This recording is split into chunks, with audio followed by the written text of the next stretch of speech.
Everyone, welcome to emerging tutorials. कैसे हो आप सब? तो आज फिर से हम करने जा रहे हैं हमारे सी टेट और पी टेट के लिए इंग्लिश पेडागोजी के कुछ questions. Let's begin with the first question today.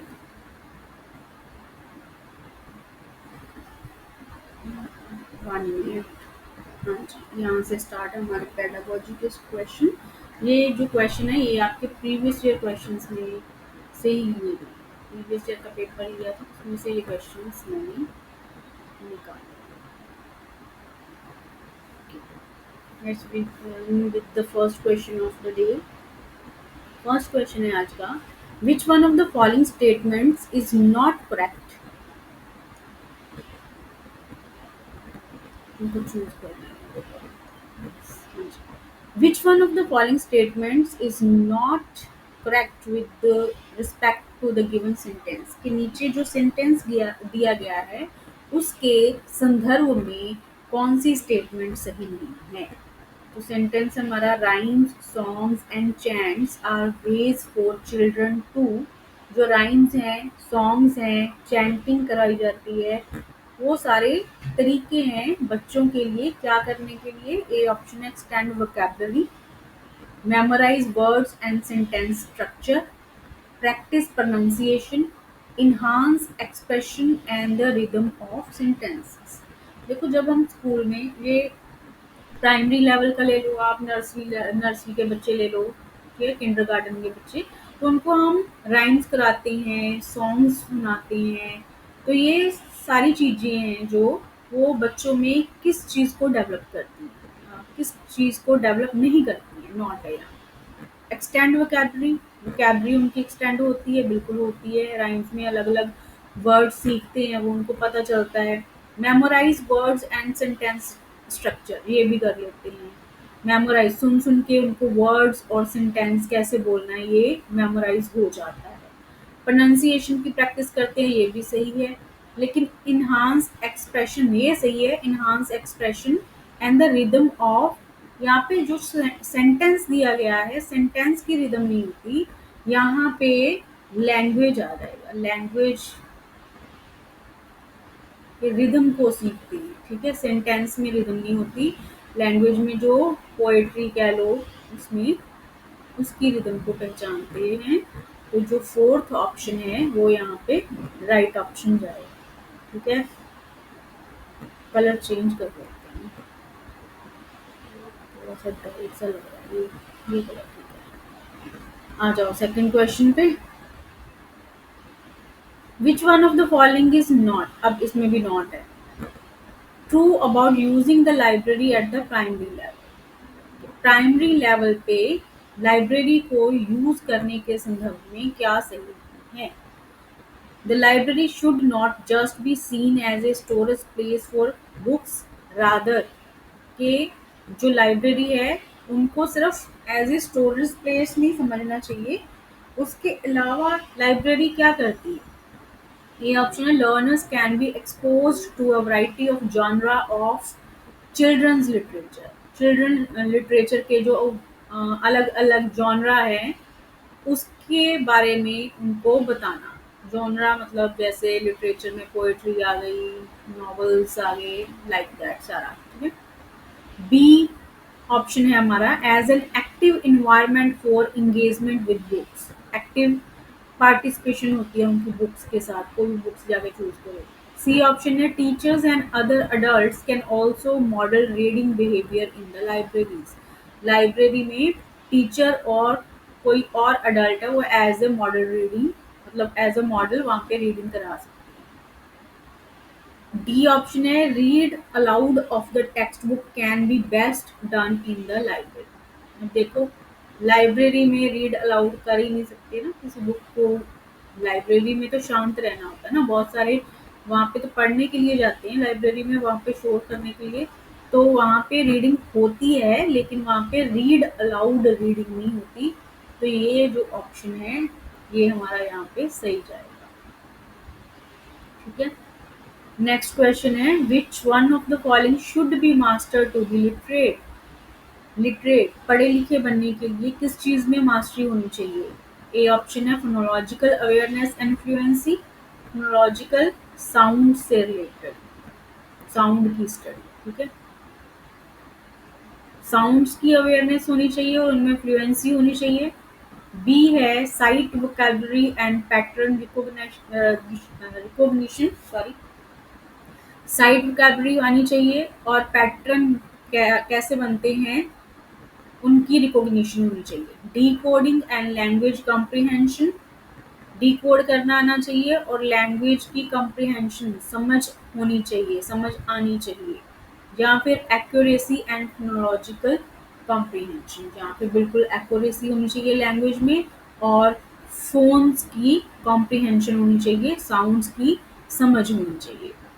तो लिटरेट होने के लिए सबसे ज़्यादा इम्पोर्टेंट यहाँ पे क्या है कि ये सारी चीज़ें तो होनी चाहिए, यहाँ साउंड्स की अवेयरनेस होनी चाहिए, फ्लुएंसी होनी चाहिए, वोकैबुलरी आनी चाहिए, लेकिन सबसे ज़्यादा इम्पोर्टेंट यहाँ पे क्या है कि लैंग्वेज की डिकोडिंग करनी आनी चाहिए, उसको ट्रांसलेट करना आना चाहिए और जो लैंग्वेज हम सीख रहे हैं उसकी समझ बनानी चाहिए, तभी हम उस लैंग्वेज में मास्टरी ला पाएँ। ठीक है, तो इसका जो थर्ड ऑप्शन है वो जहाँ पे बिल्कुल राइट ऑप्शन जाएगा। नेक्स्ट क्वेश्चन आ गया, विच वन ऑफ द फॉलोइंग, आज सारे मेरे को लगता है नॉट वाले क्वेश्चन भी हैं यहाँ पे ना। विच one of the following is not correct about teaching grammar effectively. देखो, ग्रामर को टीच करना है तो उसको इफेक्टिव वे से टीच करने का कौन सा सही माध्यम नहीं है, ठीक है, जहाँ फिर teaching, sorry, correct about teaching grammar, हाँ ठीक है, ग्रामर को इफेक्टिवली टीच करने के संदर्भ में क्या सही नहीं है। First, promote genuine communication, genuine communication को प्रमोट करता है। Illicit relevant rules of grammar, illicit होता है किसी वर्ड से, किसी चीज से इंफॉर्मेशन को निकालना, ठीक है, उनके मीनिंग को जानना, मीनिंग को जानना। तो यहाँ पे जो रूल्स ऑफ ग्रामर हो वो रेलेवेंट हो, रेलेवेंट इंफॉर्मेशन प्रोवाइड कराई जाए। Provide practice in communication, communication में प्रैक्टिस प्रोवाइड कराती है। Learn grammar by memorizing its rules, जहाँ फिर ग्रामर को उसके रूल्स का रट्टा मार लो और याद कर लो। अब देखो क्या नहीं होना चाहिए, जेन्युइन कम्युनिकेशन होनी चाहिए, बिल्कुल होनी चाहिए, सही इंफॉर्मेशन होनी चाहिए, ये भी होनी चाहिए। प्रैक्टिस करोगे, प्रैक्टिस से ज़्यादा कम्युनिकेशन आपकी बेटर होती है। एक ही बात को जब रिपीट करते हैं by drill method, drilling practice, तो हमारी कम्युनिकेशन बेटर होती है और फ्लुएंट भी हो जाते हैं हम किसी भी चीज़ में, चाहे वो ग्रामर सीख रहे हैं चाहे सिंपल लैंग्वेज सीख रहे हैं। लर्न ग्रामर बाय, देखो अभी यहाँ पे आ गया मेमोराइज, मेमोराइज नहीं करना है, रट्टा नहीं मारना, ठीक है। Learn grammar by memorizing its rules, ये नहीं करना, ये पुराना मेथड हो गया। तो इसका जो राइट ऑप्शन है वो जहाँ पे ऑप्शन 4 हो जाएगा, ठीक है। नेक्स्ट क्वेश्चन है, literacy teaching approach that emphasize the relationship between letters and sounds is. तो यहाँ पे लिटरेरी टीचिंग अप्रोच कौन सी है जो कि लेटर्स और साउंड्स के बीच में रिलेशनशिप दिखाती है। होल लैंग्वेज अप्रोच है, ग्रामर ट्रांसलेशन है, सिचुएशनल अप्रोच है, या फिर फोनिक इंस्ट्रक्शन है। अब देखो यहाँ पे लेटर और साउंड, साउंड मैंने आपको पहले भी बताया, यहाँ पे जब भी साउंड वर्ड आ जाए, जब फोन वर्ड आ जाए सॉरी, जो फोन वर्ड है वो साउंड से रिलेट करता है, साउंड वर्ड फोन से रिलेट करता है, तो यहीं से आप अपना राइट ऑप्शन उठा सकते हो, फोनिक इंस्ट्रक्शन, ठीक है। तो फोनिक इंस्ट्रक्शन है जो अप्रोच है वो रिलेशनशिप दिखाती है लेटर्स और साउंड्स के बीच, ठीक। होल लैंग्वेज में पूरी लैंग्वेज अप्रोच, मतलब एक पूरी भाषा को सिखाने पे जोर दिया जाता है। सिचुएशनल अप्रोच में को एक सिचुएशन रखी जाती है फिर उसकी स्टडी करवाई जाती है प्रॉब्लम की, ग्रामर ट्रांसलेशन में आप ग्रामर को ट्रांसलेट करके बताते हो। ठीक है जी। नेक्स्ट क्वेश्चन है,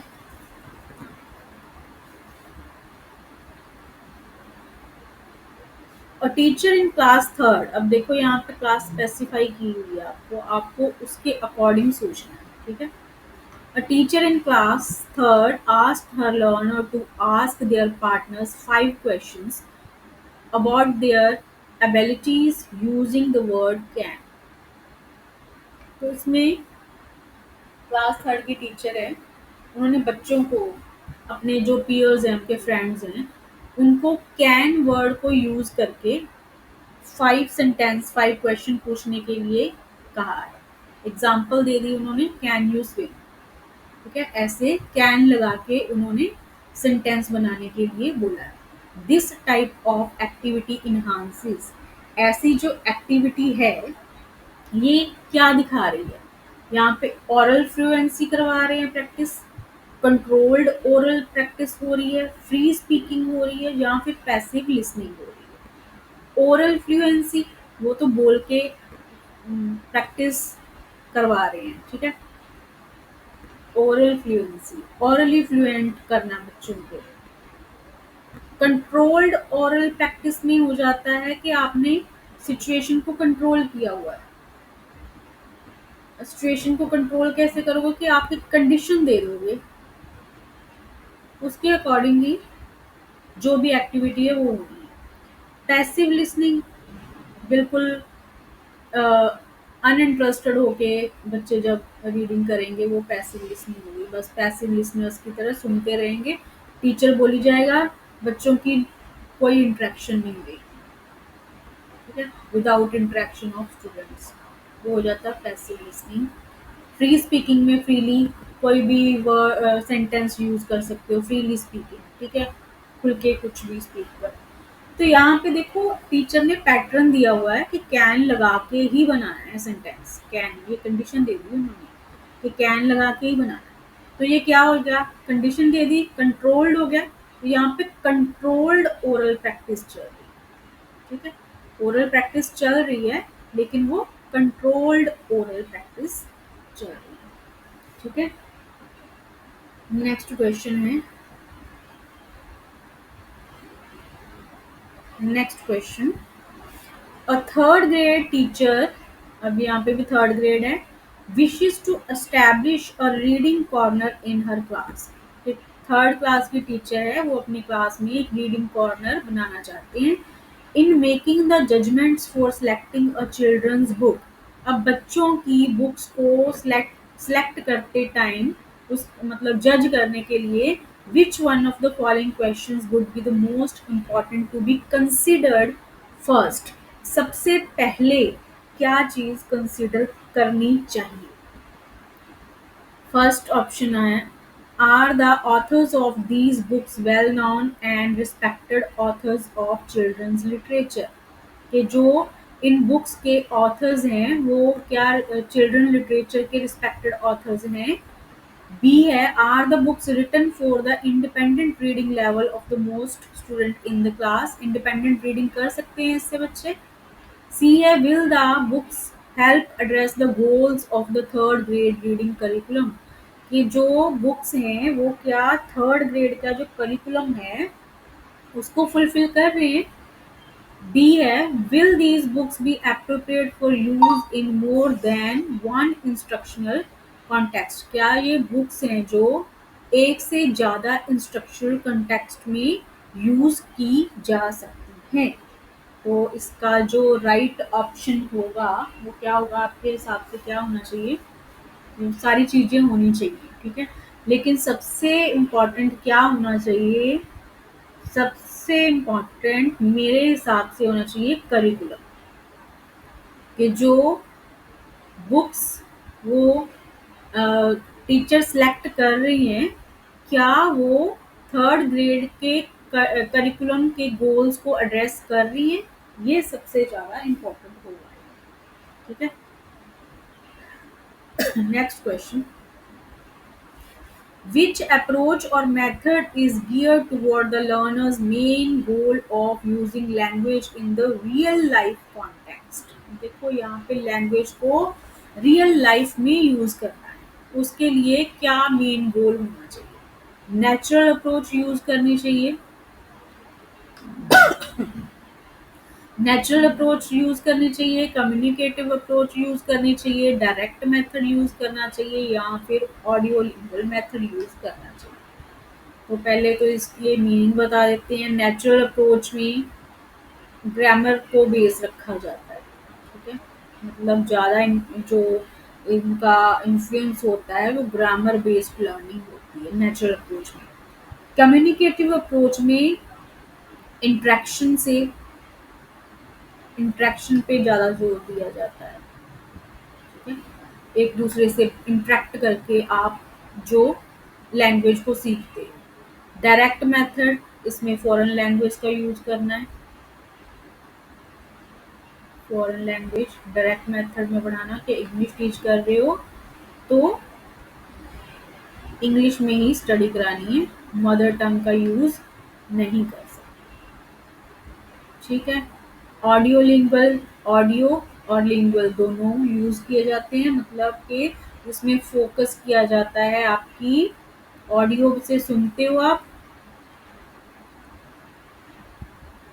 लिंगुअल लैंग्वेज मतलब स्पीक करते हो, लिसनिंग और स्पीकिंग स्किल्स पे जोर दिया जाता है। अब देखो मेन गोल क्या है कि रियल लाइफ कॉन्टेक्स्ट में यूज करना है लैंग्वेज को, तो ग्रामर के द्वारा भी नहीं कर सकते, ठीक है, डायरेक्ट मेथड के द्वारा भी नहीं कर सकते। डायरेक्ट मेथड में हर कोई थोड़ी ना अपने जो लैंग्वेज में प्रोफिशिएंट हो जाएगा, अच्छे से सीख पाएगा। एक नॉन लैंग्वेज इंग्लिश, जो नॉन इंग्लिश स्टूडेंट है वो इंग्लिश में बेस्ट नहीं होगा, यहाँ पे एग्जांपल ले लेते तो उसको रियल लाइफ में कैसे यूज करेगा? ऑडियो लिंगुअल मेथड का यहाँ पे कोई काम नहीं चल रहा है। तो रह गया कम्युनिकेटिव अप्रोच कि आप एक दूसरे से इंट्रैक्शन करके लैंग्वेज को जितना आपने सीखा है रियल लाइफ कॉन्टेक्स्ट में यूज कर सकते हैं, ठीक है जी। नेक्स्ट क्वेश्चन है, a teacher asked the learners to exchange workbooks। अब यहाँ पे टीचर कह रहे हैं कि वर्क बुक्स को एक्सचेंज करना है and check their partners work, अपने साथी का वर्क चेक, मतलब आपस में जो उनकी कॉपीज हैं उनको इंटरचेंज कर लेना है और एक दूसरे के काम को चेक करना है। The objective of this task is to, ये काम करने का जो मेन उद्देश्य है वो क्या है? Give practice in extensive reading, extensive reading में प्रैक्टिस देना है, एक्सटेंसिव फॉर प्लेजर, अपनी खुशी के लिए, जहाँ नॉलेज गेन करने के लिए जो भी रीडिंग करते हैं उसको एक्सटेंसिव रीडिंग कहते हैं।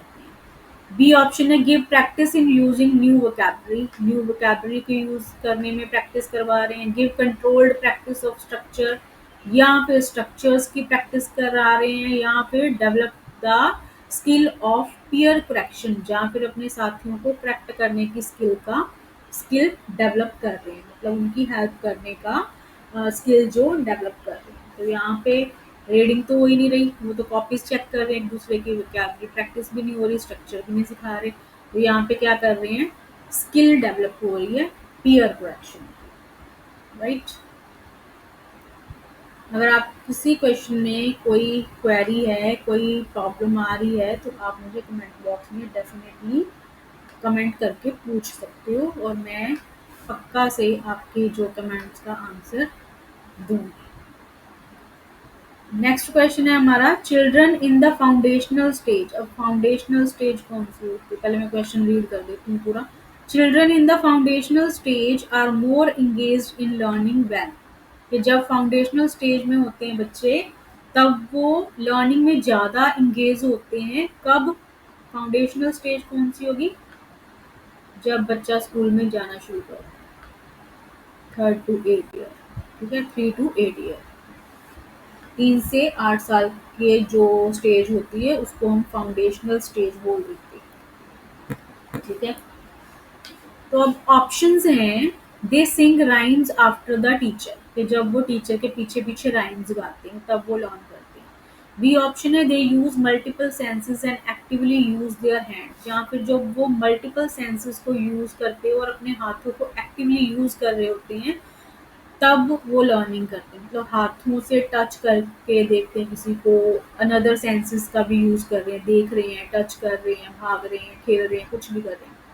C option they trace on write letters repeatedly in their notebooks, या नोटबुक्स में लेटर्स को बार बार ट्रेस करी जा रही है। डी ऑप्शन है they focus only on developing fine motor skill, कि यहाँ पे सिर्फ उनकी फाइन मोटर स्किल्स को डेवलप करने पे फोकस किया जाता है। फाइन मोटर लिखने की, जो लिखना हो गया इसमें पेन को पकड़ना ना, वो ऐसी फाइन मोटर स्किल्स को डेवलप करने पे जोर दिया जाता है, तो बच्चा ज़्यादा सीख रहा है, तो बिल्कुल नहीं सीख रहा। ठीक है, यहाँ पे स्किल डेवलप हो रही है। लेटर ट्रेस कर रहा है, इससे बच्चा बोर हो सकता है क्योंकि उसकी एज छोटी है, अभी इसमें बार बार ट्रेस करके क्या वो लर्न कर पाएगा, ज़्यादा से ज़्यादा लर्न कर पाएगा? नहीं। सिंग राइम्स आफ्टर, यहाँ पे तो मेमोराइज कर लेता है वो, जैसे टीचर उनको सिखाते हैं, सिर्फ उसको मेमोराइज कर लेता है, रट्टा मार लेता है। तो सबसे ज़्यादा इंगेज्ड कब होता है बच्चा लर्निंग में? जब वो अपने सेंसेस का यूज़ करता है, मल्टीपल सेंसेस को यूज़ करके सीखता है। क्योंकि फॉर एग्जांपल जब बच्चा किसी चीज़ को देखता है, किसी चीज़ को टच करता है, तो वो चीज़ उसके माइंड में अच्छे से बैठ सकती है, तो तब वो लर्निंग में ज़्यादा इंगेज होता है। नेक्स्ट क्वेश्चन है, a student of class fifth, अब यहाँ क्लास फिफ्थ आ गई। वो कहता है I give my work a final check for accuracy before submitting it to the teacher, कि मैंने टीचर को अपना वर्क सबमिट करने से पहले इसको एक बार फाइनल चेक कर लिया था ठीक करने के लिए। The student is working at the writing stage of, तो ये कौन सी स्टेज है उसके वर्क करने की? ठीक है, ड्राफ्ट कर रहा है, ड्राफ्ट बना रहा है, मतलब ड्राफ्टिंग कर रहा है उस चीज़ की। रीड्राफ्टिंग, उसको दोबारा से पूरे का पूरा ड्राफ्ट कर रहा है, बना रहा है, पूरे से पूरा दोबारा से उनको बना रहा है। या फिर प्रूफ रीडिंग कर रहा है और पीयर एवेल्युएशन कर रहा है। पीयर एवेल्युएशन हो गया, अपने फ्रेंड्स को इवेल्युएट कर रहा है। प्रूफ रीडिंग में क्या हो जाता है? प्रूफ रीडिंग में जो छोटी मोटी मिस्टेक्स रह गई होती है ना, जैसे राइटिंग में कोई छोटी मोटी मिस्टेक रह गई, कोई मात्रा की गलती होगी, कोई स्पेलिंग मिस्टेक हो गई, तो उनको करेक्ट किया जाता है प्रूफ रीडिंग में। ठीक है, तो यहाँ पे यही कर रहा है ना, फाइनल चेक फॉर एक्यूरेसी, तो यहाँ पे प्रूफ रीडिंग हो रही है। नेक्स्ट क्वेश्चन है, which approach method does not encourage learners to use their native language in a language class. अब इसमें नेटिव लैंग्वेज को यूज नहीं करना, तो कौन सा मेथड हो जाएगा? अभी अभी ऊपर बताया था मैंने, डायरेक्ट मेथड हो जाएगा। ठीक है, नेचुरल अप्रोच में नेचुरली करते हैं, ये सारे ऑप्शंस वही आ गए जो हमने डिस्कस किए हुए हैं, तो इस क्वेश्चन को मैं अभी यहाँ पे ज़्यादा नहीं डिस्कस करूँगी। ठीक है, does not encourage learners to use their native language, इसमें नेटिव लैंग्वेज को यूज नहीं करना है, तो वो डायरेक्ट मेथड में होता है। ठीक है, next question, a teacher is planning to collect a variety of teaching learning materials for his class second. अब सेकंड क्लास के लिए जो टीचर है वो अपने बच्चों के लिए बहुत सारे टीचिंग लर्निंग मटेरियल्स इकट्ठा करना चाहते हैं। Which one of the following is not a correct criteria for choosing TLMs, तो टीएलएम्स को चूज करने का जो सही क्राइटेरिया क्या नहीं है? The material chosen should be attractive and safe for children of this age group to use. कि मटेरियल अट्रैक्टिव होना चाहिए, बच्चों के लिए सेफ होना चाहिए, बिल्कुल होना चाहिए। The material chosen should provide adequate opportunity for children to explore and experiment with curiosity, ये भी बिल्कुल होना चाहिए। The material chosen should be preferably locally made and locally available as this would allow for easy replacement, ये भी ठीक है। The material chosen should be made by the children only, सिर्फ बच्चों के द्वारा बनाया होना चाहिए, एंड सम रफनेस होनी चाहिए टू अवॉइड स्लिपरीनेस, ये नहीं होना चाहिए। टीएलएमएस जो टीचर यूज करेगा वो ये थोड़ी ना बच्चे बना के लेके आएंगे और वो रफ होगा तो बच्चों को हर्ट भी कर सकता है, तो ये ऑप्शन हमारा यहाँ पे राइट जाएगा। नेक्स्ट क्वेश्चन है, to create an inclusive, welcoming, and joyful environment. Inclusive environment create करना है, welcoming and joyful that supports every child's participation in achieving the competencies outlined in the national curriculum framework. अब national curriculum जो दिया गया है उसमें क्या क्या दिया गया है, can be best done by कैसे हो सकता है inclusive participation of every child.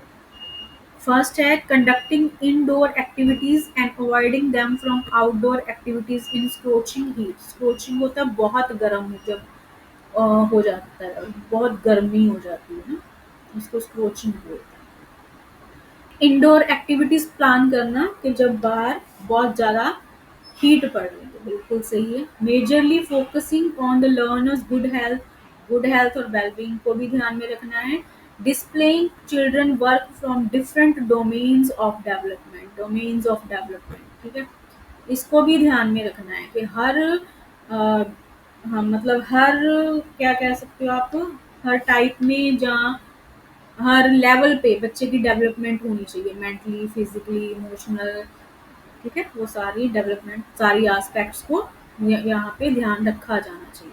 Decorating the classroom for a colourful environment, तो ये चीज़ कुछ ज़्यादा इम्पोर्टेंट नहीं है यहाँ पे कि क्लासरूम को डेकोरेट कर देना, ये सारी चीज़ें हमें ज़्यादा माइंड में रखनी है। Can be best done bye, तो यहाँ पे जो इसका राइट ऑप्शन, सॉरी मैंने नॉट के अकॉर्डिंग लगा दिया, नॉट के अकॉर्डिंग तो यही आना था, लेकिन अभी हमसे पूछा है बेस्ट ऑप्शन, तो यहाँ पे ऑल राउंड डेवलपमेंट जो थर्ड ऑप्शन इसका जो राइट जाएगा, बिल्कुल ठीक है। जो इसका थर्ड ऑप्शन जाएगा वो यहाँ पे राइट ऑप्शन हो जाएगा।